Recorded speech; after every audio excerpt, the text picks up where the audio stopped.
I'm watching y'all. I'm watching y'all. I'm watching all y'all. I'm watching all y'all.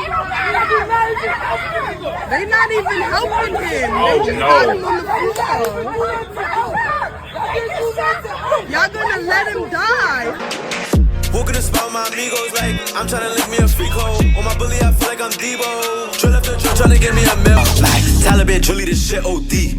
Going to scooter, going feet. Shout out to Julies, they know how we get. If I get booked, don't say me. Bang and bang, niggas be dissing for clout and the fame. Get you some money, that's the In this video, we got another example of what not to do. And I'm gonna start saying that a little more often. Hopefully it'll start clicking for the ones that take a little longer than others to get it through their heads, man. Some of these actions ain't no good outcome in them, no way, shape, or form. You putting your life on the line for nothing. Today we talk about a young man who believed in the drill culture. That was his MO growing up. That was his era. A drill rapper, a young man who just came home after doing 4 years behind bars, which we'll later discuss. After Yeah, New York get down, I ain't gonna lie. With his crew. But instead of him learning from it, he was still on that. And we all know what come with that. He went viral not long ago after claiming he fought a well-known rapper out of New York, which we'll later discuss as well. But now, after recently being released Who he from a fight? Rico, reports coming out within the last 24 hours of me doing this video that this man was shot in the head alongside footage floating around on social media. And check this out, fam.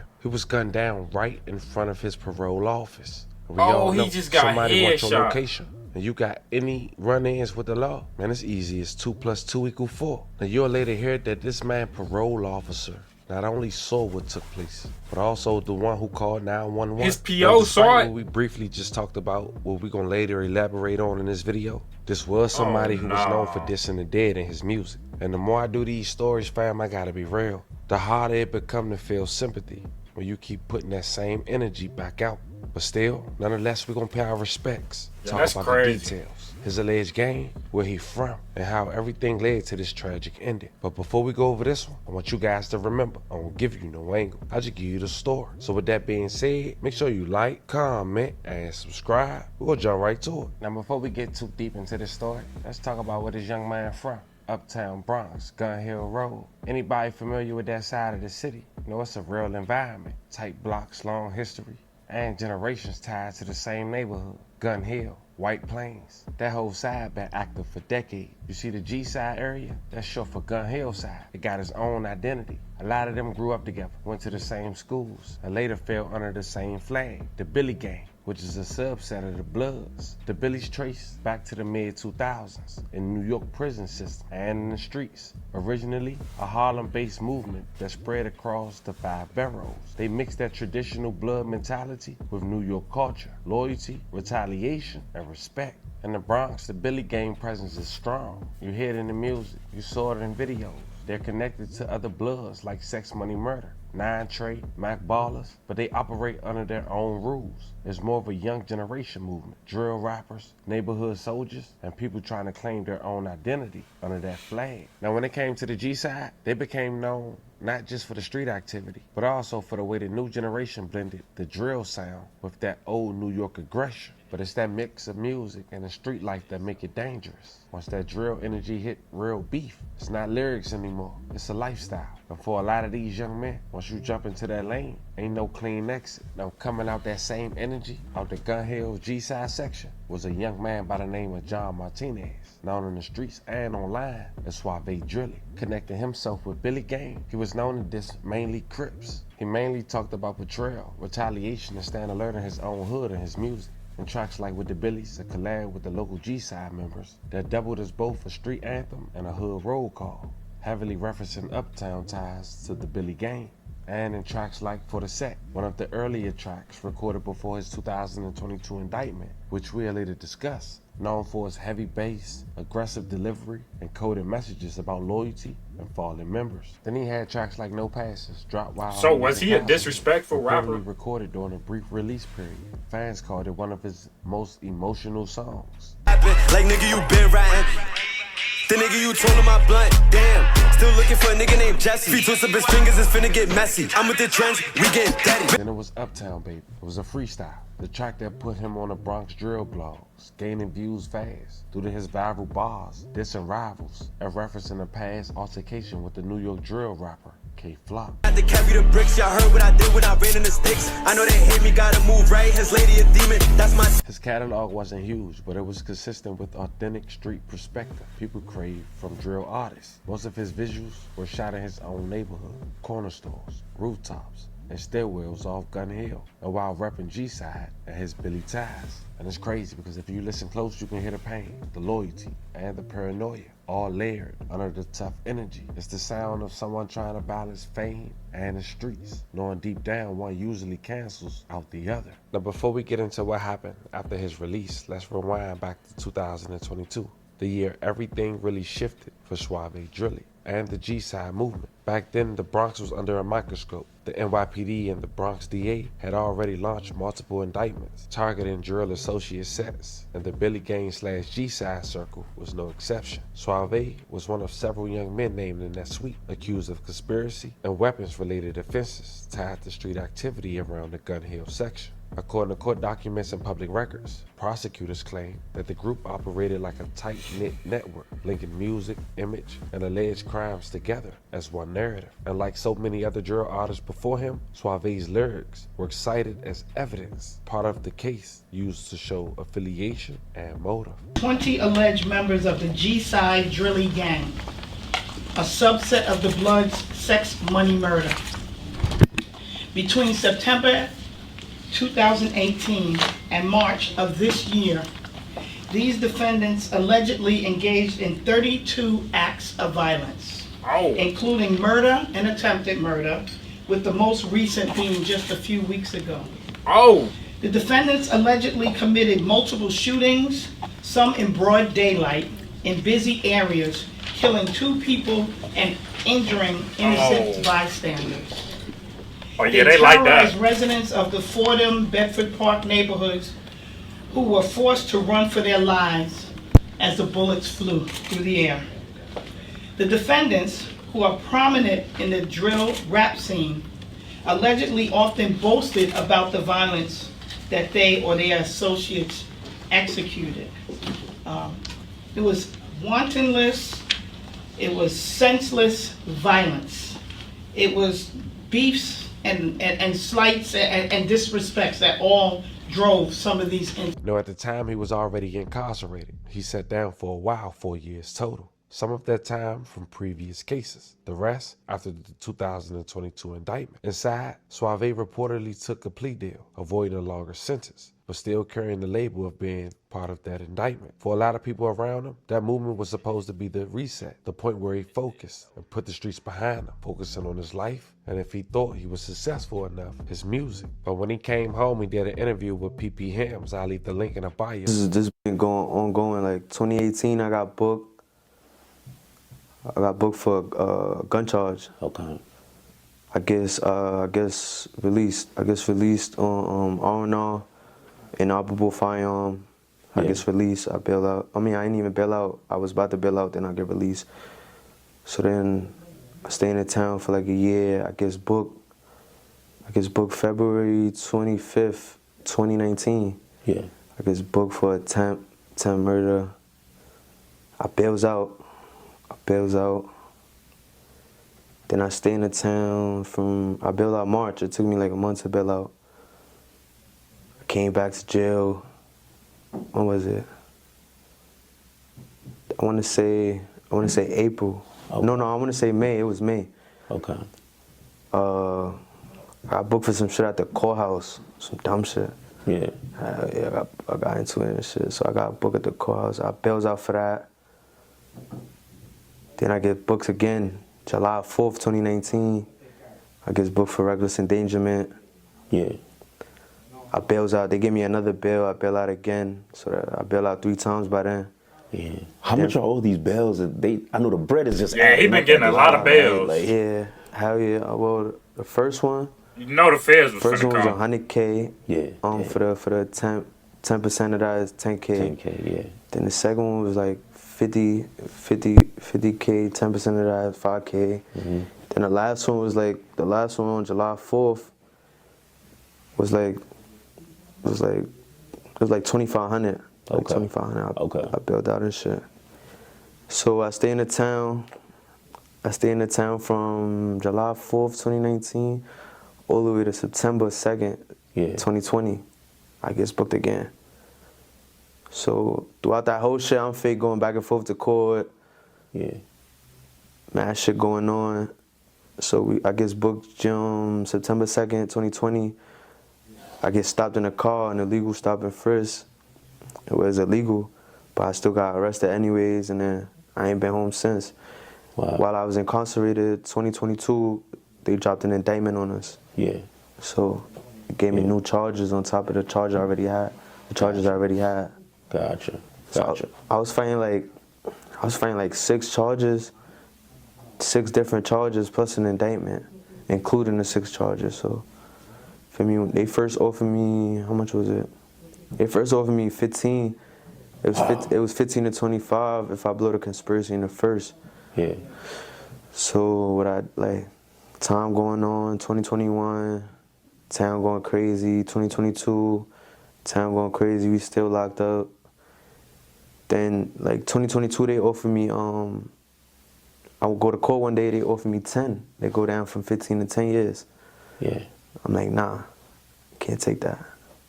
Got you. So, what made you say no to that? Because some people might be like, yo, if I got 6 charges, let me just take this and count my blessings. What made you say no and fight it out? Sometimes it's you gotta let them give you that time. You can't just give up that easy. Gotcha. For me, it's all a mind game and a weighing game. Yeah. To be honest. Okay. So I'm like, nah. So a whole year goes by. Courts is moving slow. Remember the pandemic, all that. So yeah. The whole time we're not even going to court like that. We going to court every month, every other 2 months, shit like that, weird shit. So where I was at, long story short, 2023 comes, a whole year later. I goes to court. They try to offer me 8 now. 8 for all my charges. Yeah. I'm still nah. I'm ready to go to trial at this moment. I'm like, nah, 8, that's fake mad long. Yeah. I'm starting to think about the town. I can't miss out 8 years. I can't miss 10 years. I can't miss 15 years. I can't do none of that shit. I'm ready to go to trial. For me, I got, by then, this is the 3rd year, so 2023, I got this is my 4th lawyer and shit, so damn. I'm just keep getting lawyers. I keep hearing high numbers. I'm getting a new lawyer. They keep dropping. So for me, but they not where I'm trying to go. Yeah. So at that moment when I dubbed the 8, when I'm like, nah, I don't want no 8 years. Yeah. They all right. So this is my 2nd time going to court in 2023. I went to court I want to say April. Yeah. My lawyer listen. They're offering 4 and 5 post release. So I'm in my head I already got 3.5 in. I might as well take that. Yeah. But my biggest thing was I didn't want to implicate nobody, so this is my first time locked up. I'm asking questions listen, if I take a plea deal to my charges on the indictment, how does it, do I implicate anybody? And my lawyer let me know, nah, there's no way you can implicate nobody. You're taking responsibility for your charges on the indictment. Gotcha. So I ended up taking a couple charges and shit. Gotcha. What did they have you plead out to? I plead out to assault in the 2nd for the attempt. I plead out to some drug charges. Yeah. And on the indictment, I ended up taking conspiracy in the 2nd. Gotcha. In the 2nd.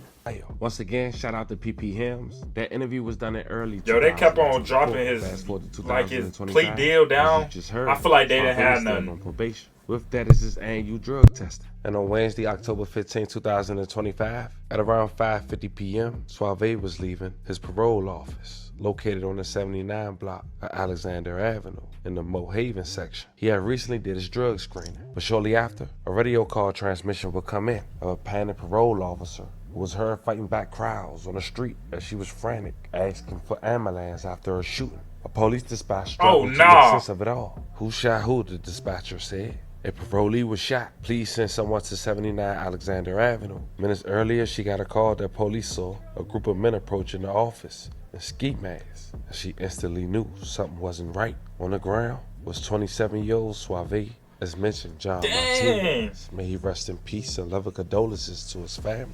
We need a bus at 79 Alexander Avenue. They hit him with a headshot. We need a bus at 79 Alexander Avenue. 79 Alexander, K? 79 Alexander, bus to yours at the parole office. One individual has been shot. Please come now. Okay, 79 Alexander, what borough is that, K? What borough are you in? Bronx, New York, Bronx, New York, Bronx, Hurry New up. York. Please come. said An somebody- individual has been shot. Okay.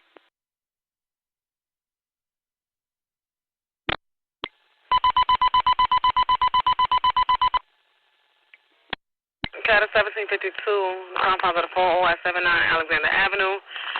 Full lieutenant was notified in regards to a road officer says that someone is shot at the location. Two got shots fired at 35 Bruckner and Bruckner at Alexander.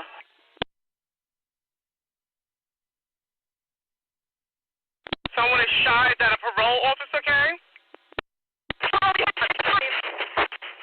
You're ready? Okay, help is on the way. Please, The parole please, officer, send Karen. somebody now. 10-4, are you a parole officer, Karen? I am. Badge number 0167. Isaac. Parole officer Isaac. Badge number 167. Please send a bus now. One individual Okay. has been shot. All right, 79 Alexander Ave, East 132.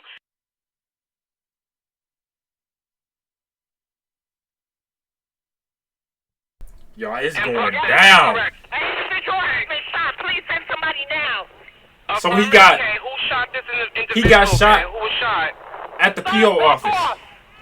Back off. Who was shot, Kay? Only was shot. A parolee. Only was shot. Please send someone to 79 Help Alexander is on the Avenue way, now. ma'am. Help is on the way, Kay. You radio shot 313. Parole 167, you. Shot spotted 116 13890 Springfield. 4-row unconfirmed person shot 79 Alexander Avenue. 4-row 1379 Alexander Avenue, 13 over division. Parole officer states someone is shot at the location.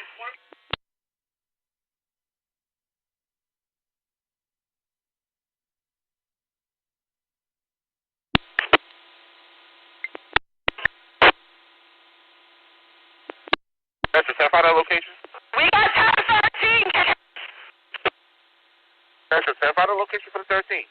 167, helps on the way. 79 Alexander, Borough of the Bronx, East 132 in Bruckner. Parole 167 said one parolee shot another, okay? Alright, let's continue this rolling. Alright, EMS is notified. Multiple calls coming in for this location. The 4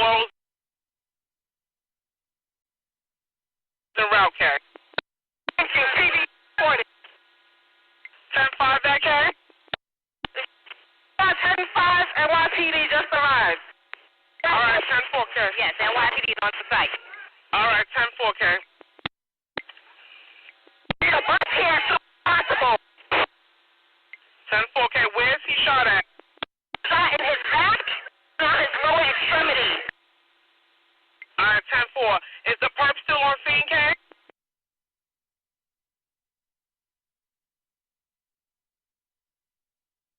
Parole to base, parole to base, parole go. We need a bus to 79 Alexander.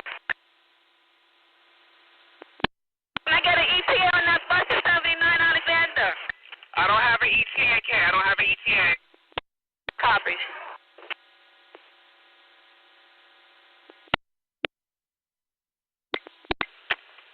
Parole supervisor on the air? Parole on the air. Is EMS on scene? EMS has arrived. Thank you. Okay, 10-4. I'm just confirming it's 2 civilians, no parole involved, correct? Parole involved. One civilian has been shot. 10-4. Was that by parole? No, that was by another individual. 10-4, parole involved, but no shots fired at or by parole. This is by 2 civilians, correct? Right. An individual, 1 civilian shot another parolee. No parole officers fired any shots. No parole officer has been shot. 10-4, $1,800. Thanks for advising. Thank you. 10-4. What's your numbers, Kane? 167 parole. 10-5, I'll say it again. 167 parole. 10-4, thank you. 12, Lieutenant Red. 11, Lieutenant. 11, Lieutenant, 75 Washington, King Street on the Blind David. You came in 2x2, okay? 11, Lieutenant, 75 Washington, King Street on the Blind David. 10-4, all units stand by. I'll read out level 1. We begin tonight with a developing story out of the Bronx, where a search is now on for a gunman who shot and killed a man just moments after he left a meeting with his parole officer. Yo, that is crazy. Right outside the PO office. Josh? Yo, New York is wild, The NYPD crime scene unit will be working well into the night, gathering evidence here on the scene of this apparent execution of a 27-year-old man in the late afternoon. Detectives now trying to figure out why. With the scene tonight under control, the work of the crime scene unit seemed eerily calm compared to the chaos here hours earlier. In radio transmissions, a panicked parole officer was fighting back crowds on the street as she frantically called for an ambulance after a shooting, and a police dispatcher struggled to make sense of it all. Who was shot? Stop, back off! Back off! Who was shot? Parolee was shot. A parolee. A parolee was shot. Please send someone to 79 Help is on the way, ma'am. Help is on the way. People were getting close, and they were like, back up, you know, with their guns out. It all unfolded right in front of Clarissa Aliedo after the shooting of a 27-year-old man while he left a scheduled meeting with his parole officer at a state parole office here in Mott Haven. Minutes earlier, she'd already called police when she saw a group of men approaching the office and just knew something wasn't right. I saw masks, ski mask, coverings. So, and I heard like, move, yo. When you hear that, you know the activity, you know what's going to happen. Cops say the men made a beeline for the parolee, shooting him multiple times. He died at the hospital. It happened in the middle of the recently gentrified Mott Haven section of the South Bronx, where neighbors say the parole office has been a magnet for crime. We've been talking with the state about getting the parole. They have a 10-year lease here, about getting this parole office relocated. People know when a releasee is going to see their parole officer, right? And that's the time that they try to maximize and attack. And then the people around are the people who are caught, unfortunately, in the mix. Now, we did ask the office, the state office that controls the parole system, for comment on those comments about its office here in the South Bronx, but it referred all calls to the NYPD, which is in the middle of investigating this homicide. The victim in this case has not been publicly identified. Police are right now looking for 3 people who fled the scene. We're live in the Mott Haven section of the Bronx tonight. Josh Einiger, Channel 7, Eyewitness News.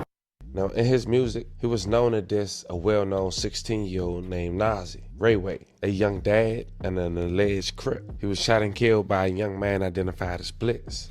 And from that day on, even the younger generation, now there's blood on their hands. And the beef will be for life. At the end of the day, fam, stories like this hit the same every time.